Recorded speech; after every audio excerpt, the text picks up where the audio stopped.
Bienvenue dans cette nouvelle vidéo concernant les effets spéciaux de 2025. J'ai recensé 46 films, sortis aussi bien au cinéma que sur les plateformes de streaming, même si en réalité il y en a bien plus avec des VFX, mais c'est impossible de tous les repérer.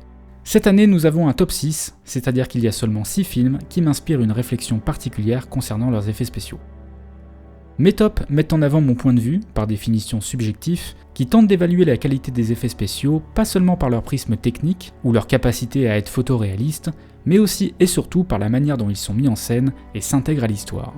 Je pense que les CGI arrivent progressivement, et depuis quelques années déjà, à un point où la performance technique perd de sa valeur, où les images les plus spectaculaires n'impressionnent plus, à moins qu'elles ne soient particulièrement originales, ou alors soutenues par des personnages intéressants, au sein d'une structure narrative qui ménage et gère les VFX à des fins émotionnelles. À une époque où la qualité technique peut venir d'absolument n'importe où, c'est désormais la qualité artistique, que ce soit photoréaliste ou non, qui fait souvent toute la différence. Je pense que les effets spéciaux sont meilleurs lorsqu'ils ont un sens, lorsque la nature même des technologies employées participe à la narration du film, lorsque l'effet véhicule des émotions, ou alors qu'il se déploie habilement au sein de l'histoire grâce à une narration qui construit les choses naturellement et progressivement pour intensifier le récit. Vous avez compris l'idée, passons maintenant au top et à la 6ème place, avec Superman, réalisé par James Gunn. Ça fait plusieurs années maintenant que les seules fois où je mets un film de super-héros dans mon top, il s'agit d'un film de James Gunn. Pourtant, même si j'ai bien apprécié son Suicide Squad, je ne suis pas spécialement fan de ces films, à commencer par les 3 Gardiens de la Galaxie, mais également ce Superman, qui commence comme la saison 2 d'une série, mais sans qu'on ait vu la première, donc difficile de s'intéresser un tant soit peu à l'histoire. Chez ce réalisateur, il y a toujours une abondance de CGI, autant qu'il y ait de la couleur. Autrement, on peut mentionner la réussite de l'environnement de glace et de cristaux, ainsi que du chien Crypto réalisé par Framestore qui avait déjà fait Rocket des Gardiens de la Galaxie. Les fameuses séquences de vol du super-héros, qui sont souvent représentées comme la quintessence de la magie du fond bleu ouvert, n'ont cette fois plus de fond coloré, mais un environnement LED qui a été filmé avec des drones en amont du tournage. Il sert uniquement à obtenir des retours de lumière cohérents sur l'acteur, puisque le fond est quand même remplacé par un détourage du sujet manuellement, plus ou moins image par image, sachant que tout ce qui prend le vent, comme ses cheveux ou sa cape, sont refaits en 3D pour avoir une sensation de vent cohérente. Mais ce qui a surtout retenu mon attention est l'utilisation fréquente de focales très courtes pour obtenir une image très large, et ce peu importe la distance de la caméra par rapport au sujet, ce qui est plutôt atypique. De manière générale, j'adore les courtes focales, puisqu'elles apportent une grandeur d'image qui favorise l'immersion en se rapprochant de la vision humaine, avec une esthétique particulière, notamment grâce à leur distorsion plus ou moins prononcée sur les bords. Ce choix d'objectif a surtout l'avantage de particulièrement bien s'accorder avec l'idée que représente Superman. Si la longue focale va compresser la perspective d'une image, la courte focale, au contraire, va l'accroître et lui donner une démesure, surtout lorsque l'on est proche du sujet, qui colle parfaitement à la nature surhumaine de Superman. Malgré le désintérêt profond que j'ai pour le film, ce choix de réalisation est une idée simple qui a le mérite de donner une esthétique singulière et parfaitement cohérente avec le personnage.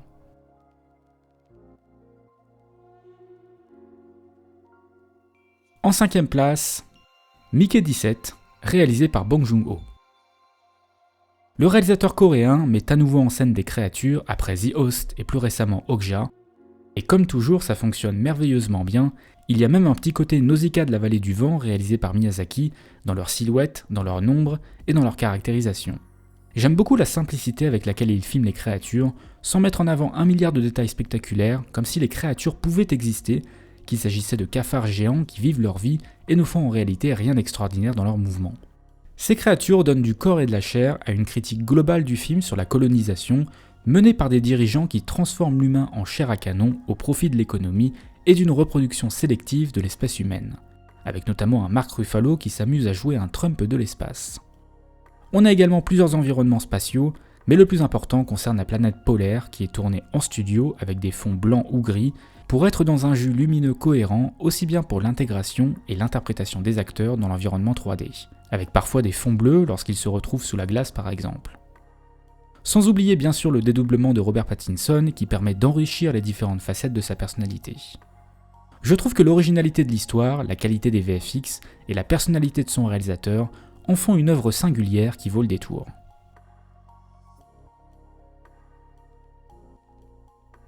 En 4ème position, Sinners, réalisé par Ryan Coogler. Une très belle découverte par le réalisateur de Black Panther, qui explore avec subtilité et intelligence un épisode de l'histoire américaine par le prisme du fantastique. Je montrerai peu d'images afin de ne pas spoiler, mais les VFX sont souvent très discrets, parfois même invisibles quand il s'agit d'environnements entièrement en 3D.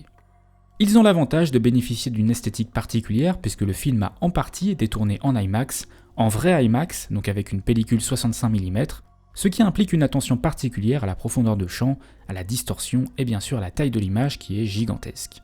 En réalité, il y a beaucoup plus d'environnements 3D qu'on ne le pense et qui passent totalement inaperçus.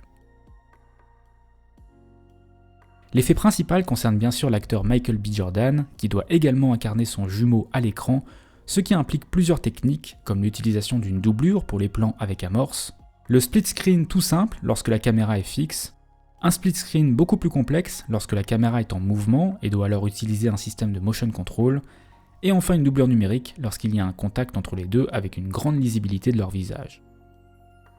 Au bout d'une heure, le film bascule dans un autre genre, où les VFX illustrent la thématique du racisme dans sa forme historique initiale, avec cet antagoniste blanc qui vient troubler la fête, puis comme une incarnation du mal dans sa forme la plus pure, celle qui fait abstraction de la couleur de peau, et vient symboliser la répétition de la violence pour montrer comment le mal engendre le mal et nous transforme en créatures assoiffées de sang. Ironiquement, Sinners a des grosses similitudes avec le précédent film de Stop, Mickey 17, puisqu'ils parlent tous les deux à leur manière de colonisation, et leur personnage principal a un jumeau qui est interprété par le même acteur, donc avec le même type de VFX. Le rythme lent du film installe progressivement les effets spéciaux jusqu'à un final chargé en prothèses, maquillage et CGI sur quelques plans cathartiques où le feu joue son rôle symbolique. Si vous avez vu le film, je vous invite à regarder le breakdown de quelques minutes qui s'affiche en haut à droite ou dans la description.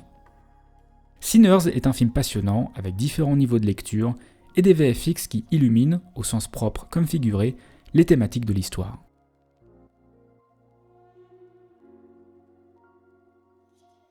En troisième place, Frankenstein, réalisé par Guillermo del Toro. Il était attendu depuis bien longtemps celui-là et il m'a beaucoup plu.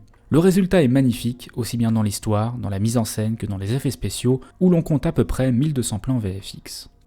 Malgré la prédominance de CGI dans le film, la culture de Del Toro et son amour pour les monstres et les effets spéciaux traditionnels l'amènent toujours à avoir une variété de technologies et de types d'effets. Del Toro a absolument souhaité tourner un maximum de choses en vrai et en extérieur, avec notamment un bateau grandeur nature pour les séquences se déroulant en Antarctique. Nous avons plusieurs miniatures avec par exemple le laboratoire,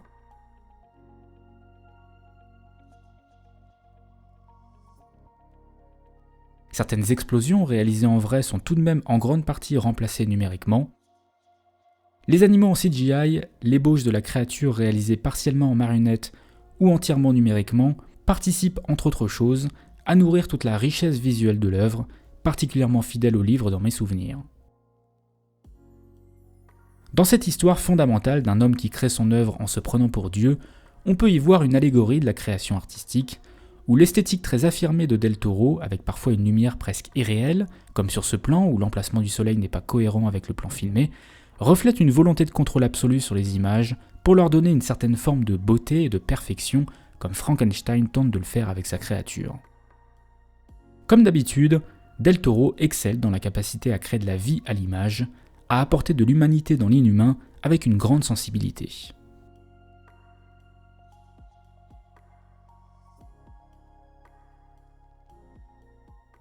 En seconde position, L'homme qui rétrécit, réalisé par Yann Kounen.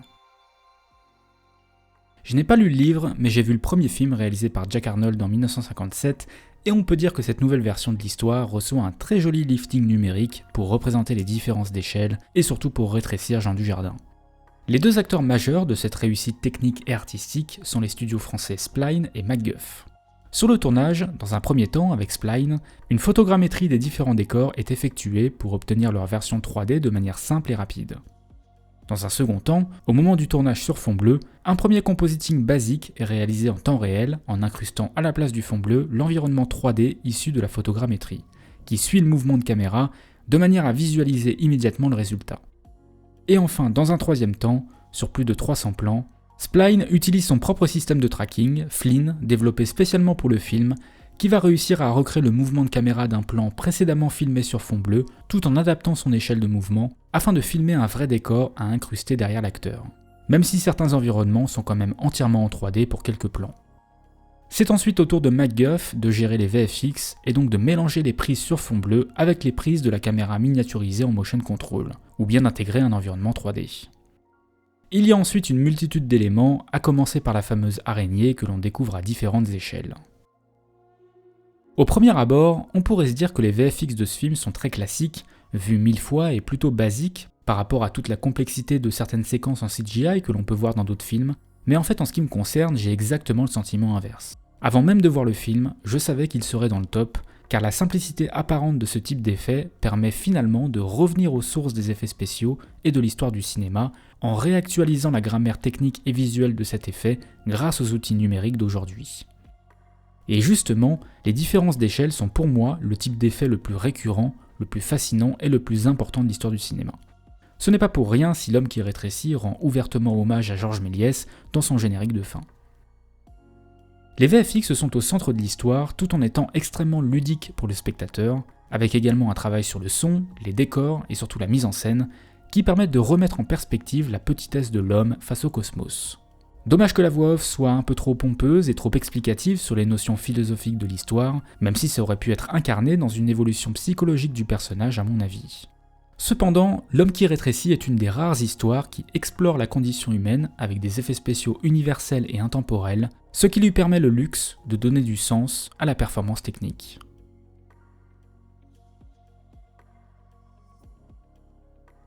Et enfin en première place, Avatar de feu et de cendres, réalisé par James Cameron. Je sais, il n'y a aucune surprise, vous vous en doutiez sûrement, les VFX d'Avatar cochent à chaque fois toutes les cases artistiques, techniques et narratives. Le premier point qui me saute aux yeux est un inconvénient, celui de ne plus vraiment avoir la sensation de découverte, d'émerveillement et de contemplation qui font l'ADN de la saga, mais on y reviendra un peu après. D'un point de vue technique, il faut savoir que le 2 et le 3 ont été tournés en même temps, en 2017, donc ils ont bénéficié des mêmes techniques et conditions de tournage, pour ça je vous renvoie à ma vidéo Top 2022. Comme sur le précédent, c'est principalement Weta FX et ILM qui se chargent de quasiment tous les plans, avec une très grande majorité pour Weta. Si le premier Avatar avoisine à peu près les 2500 plans VFX, le second en a 3289, tandis que le troisième en a cette fois plus ou moins 3400, ce qui est bien sûr monstrueux. Le principal challenge pour Weta est le feu, comme vous pouvez vous en douter, après avoir réglé les problématiques de l'eau pour le film précédent.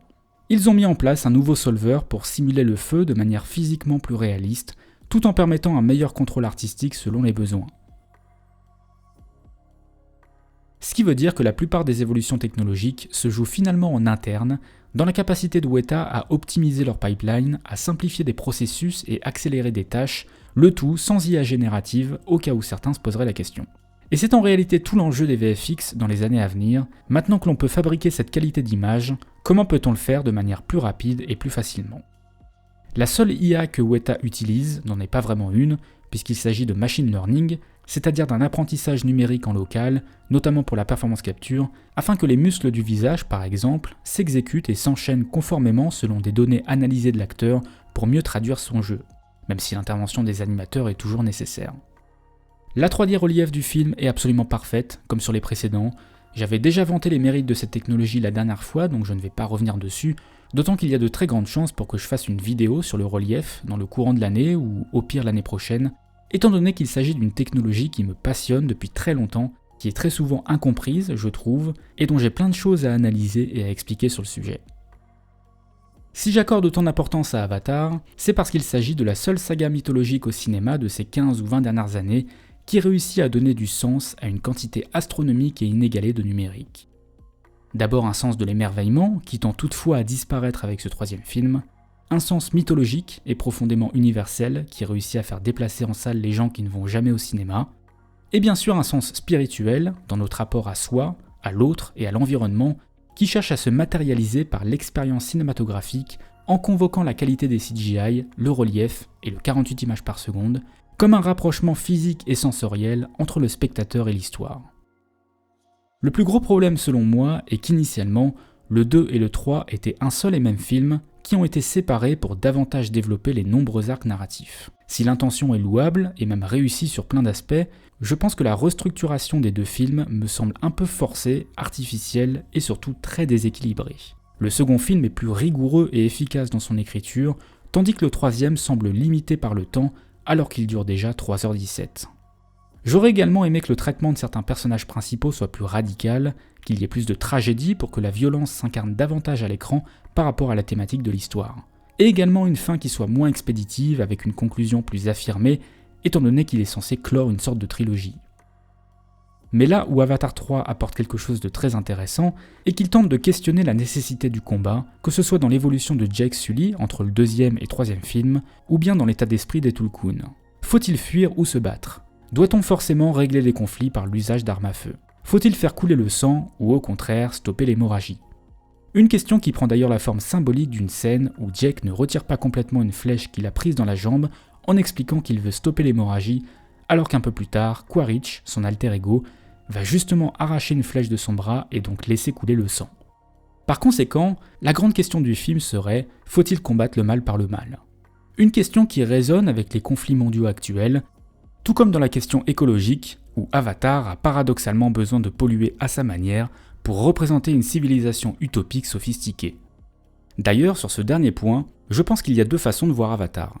Soit on voit le verre à moitié vide, en se disant que c'est malhonnête de parler d'écologie sans être écologique, soit on voit le verre à moitié plein, en envisageant que la dimension écologique n'est pas le sujet principal, mais plutôt la conséquence naturelle d'une démarche artistique plus globale, visant d'abord à remettre en question notre vision du monde et notre système de valeurs patriarcales basé sur la conquête et la domination.